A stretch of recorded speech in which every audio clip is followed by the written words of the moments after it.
एगो छोटा सा प्रयास करता नहीं सर, अगर अच्छा लगी तो लाइक कमेंट शेयर जरूर करब जा। आवाज फंसी तो मत करम जा। हाँ आवाज फंसी तो मत करब जा। हम माने वालों को भाई भतीजा गाय कलाकार मंजीत राज और हमारे बड़ भाई बहन आनंद राज, साथ में म्यूजिक डायरेक्टर भी बरन दिखाई।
धर्म के नाश कर थामिल कटरिया, सेवकन के शक्ति दे द माई तू मयरिया।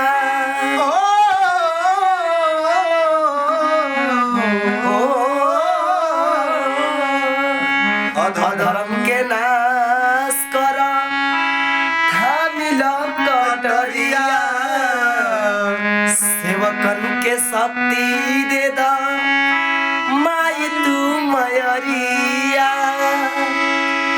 हो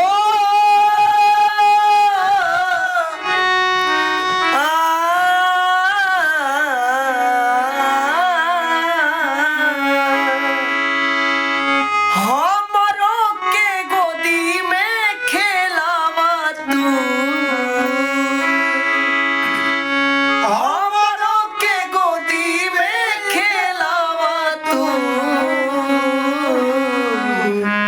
महिमा देखावा तू ए माई, सुखवा सजा